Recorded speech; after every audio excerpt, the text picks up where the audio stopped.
बहुत समय पहले हिमालय के घने जंगल में टुनटुनी चिड़िया अपनी माँ सुंदरी कौवी और पिता कालू कौवे के साथ रहती थी। टुनटुनी का पिता खेती करके अपने परिवार का पेट पालता था। उसी जंगल में एक लालची मुखिया रहा करता था। वो पक्षियों की उपजाऊ जमीन को धोखे से हड़प लेता था और जो पक्षी उसका विरोध करते उसे मारकर फेंक देता था।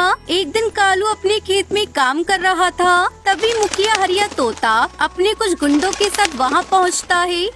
अरे कालू, अपना ये खेत मेरे नाम लिख दे। इसके बदले में मैं तेरा सारा कर्ज माफ कर दूंगा। कैसा कर्ज मुखिया जी? मैंने तो आपसे आज तक कोई कर्ज लिया ही नहीं। दोस्तों, कल की वीडियो में आपने इतने कम लाइक क्यों किए? मुझे बहुत बुरा लगता है। दोस्तों, जब मैं आपके कहने पर कहानी बनाती हूँ और आप बहुत कम लाइक करते हो, और जब आप कम लाइक करते हो तो मुझे वीडियो बनाने का बिल्कुल भी मन नहीं करता है। तो प्लीज दोस्तों, अब इस वीडियो पर जाकर लाइक कर दो। अच्छा, तूने मुझसे कर्ज नहीं लिया? ये देख कागजात। तूने मुझसे 1 लाख रुपए कर्ज लिया है। ब्याज मिलाकर कुल 3 लाख रुपए हो गए हैं। और ये देख, यहाँ तेरे पर के निशान भी लगे हैं। मालिक, ये सब झूठ है। आप मुझ गरीब पर ऐसा जुल्म मत कीजिए। अगर आपने ये खेत ले लिया तो मेरा परिवार भूखा मर जाएगा। कालू, अभी तक मैं तुझे प्यार से समझा रहा हूँ। अगर तू नहीं माना ना तो मेरे एक इशारे पर मेरे गुंडे तुझे स्वर्ग में पहुँचा देंगे। कालू कौवा मुखिया से मुकाबला नहीं कर सकता था। वो चुपचाप अपना खेत मुखिया के नाम कर देता है और घर आ जाता है। क्या बात है जी? आपकी तबीयत आज कुछ ठीक नहीं लग रही है। इतना सुनते ही कालू कौवा फूट फूट कर रोने लगता है। सुंदरी, सब बर्बाद हो गया।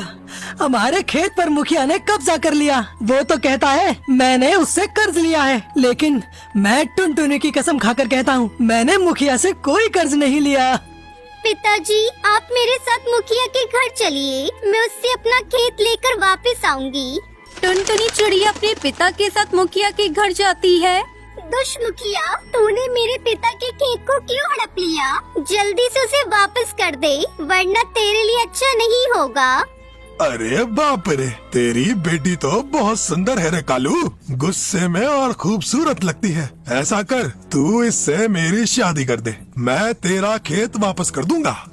देख लिया ना बेटी, ये मुखिया कितना घटिया है। अब चल यहाँ से। मैं दूसरों के खेत में मेहनत मजदूरी करके तुम लोगों का पेट पालूंगा। इस तरह कई दिन गुजर जाते हैं। कालू कौवा कड़कनाथ सेठ के खेत में मजदूरी करने लगता है। एक दिन टुनटुनी चिड़िया अपने पिता को भोजन देने जा रही थी, तभी उसे किसी की करहाने की आवाज आती है। पानी, कोई है? मुझे पानी पिला दो, बहुत प्यास लगी है। कोई पानी पिला दीजिए। टुनटुनी पास वाले खेत में जाकर देखती है तो झाड़ियों में घायल पक्षी पड़ा हुआ मिलता है। ये लीजिए बाबा, आप पानी पी लीजिए।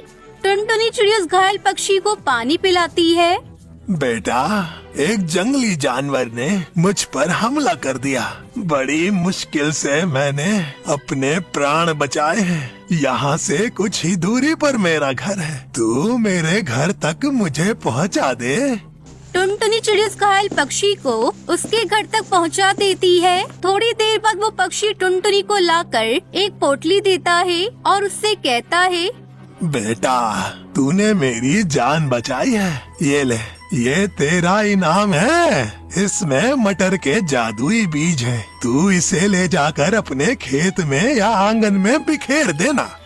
टुनटुनी घर आकर सारे बीज अपने आंगन में बिखेरने लगती है। अरे टुनटुनी, ये तू क्या कर रही है? माँ, ये जादुई मटर के बीज हैं। मैंने घायल जिगर बाबा को पानी पिलाया था, उन्होंने ही मुझे बीज दिए हैं।